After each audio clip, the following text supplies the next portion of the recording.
What's up sa inyo mga kaibigan? Ito nga pala yung kwento nung nag-ride ako ng 12:30 ng madaling araw dahil nagtalo kami ni Bengbeng kung pwede ba akong kumain ng kulangot. Ang sabi ni Bengbeng ay hindi daw, ang point ko naman ay pwede, kaya naman nag-ride ako ng malayo upang patunayan ang aking point. Kaya nga naman madilim pa lang, dito na ako sa Tarlac sa Banban. At konting diretso pa nga at dito na ako napunta sa may bandang La Union. Pero sabi ko di ko pa mapapatunayan ang point ko dito pare kung pwede ba akong kumain ng kulangot. Kaya naman dinire-diretso ko pa hanggang dito sa may Pugo at dito na ako inabutan ng pagsikat ng araw at dito na rin ako una nagpahinga. At dire-diretso pa nga at nakaakyat na rin ako dito sa papuntang Baguio at first time ko lang talaga dito. At dahil nga first time ko dito ay tuwan-tuwa ako sa daming pine tree at amoy ng pine tree at lamig ng hangin sa lugar na ito. Kaya naman talagang diretso ko na sa bilihan ng mga pasalubong at dito na nga ako nakakita ng maraming gulay at nang hinahanap kong magpuprove ng point ko ang sundot kulangot. Kaya sabi ko may ebidensya na kung pwede akong kumain ng kulangot at aalis na ako at pupunta muna ako sa Lion's Head para magpa-picture. Kaya lang sabi ko hindi pa rin matibay ang point ko at sigurado nga ang point pa rin ni Bengbeng ang siyang tama dahil siya ay babae. Kaya naman sabi ko ay magra-ride pa ako dito sa Benguet at dilibutin ko para maghanap ako ng ebidensya na ako ang tama sa point. Pero sa mga punong ito ay naalala kong hindi pa pala ako nagpapahinga at kumakain, kaya naman huminto ako dito para bumili ng champurado.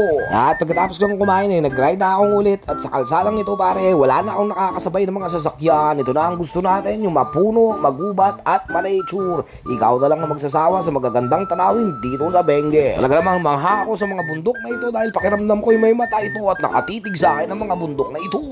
At dahil nga first time ko at wala akong kasama dito sa Benguet ay umasa na lang ako sa Google Maps at hindi ko na alam kung saan ako pinapapunta nito upang matunayan na ako ang may tamang point sa aming dalawa ni Bengbeng. Pero gayon pa man ay nagtiwala na lang ako sa Google Maps at sinundan ko lang ng sinundan at in-enjoy ang nature trip na ito na puro bundok at puro bangin at puro malamig na hangin lang ang nararamdaman kong dumadampi sa aking balat. Ito talaga nagbibigay sa akin ng adrenaline rush sa mga ride kaibigan, yung lugar o kalsadang first time ko lang madaanan at hindi ko na maintindihan ang ganda ng tanawin na aking nakikita sa paligid. At dito nga ay pinalusot ako ni Google Maps sa kalsadang maliblib at maliit na lang at di ko alam kung saan ako dadalhin nito, pero tinuloy-tuloy ko lang, bahala na kung anong datnang ko sa taas. At ito nga ang nakita ko sa taas, bundok na hinaalikan na ng mga ulap. Sabi ko hindi na yata ito pinupuntahan ng mga turista dahil ang mga lugar na to ay puro palayan na at palayan ng mga gulay ang nakikita ko dito mga kaibigan. Sobrang dami talagang gulay dito at napakalamig ng hangin at puro fog na lang ang nakikita ko sa daan. At matapos ko marating ang tuktok ng bundok ay muli akong binalik ng maps dito sa may main highway, pero talagang makapal na ang fog dito kaibigan at wala ako halos makita, kaya naman alalay gaming lang ang takbuhan natin dito. At konting ride pa nga narating na natin ang point na ito at dito na nga ako nagpa-picture ng patunay na ako ang may mataas na point sa amin dalawa ni Bengbeng at napag-desisyonan ko nang umuwi. Kaya naman kaibigan, kung ikaw ay may opinion at may point ang sinasabi mo ngunit walang naniniwala sa iyo ay huwag kang matakot.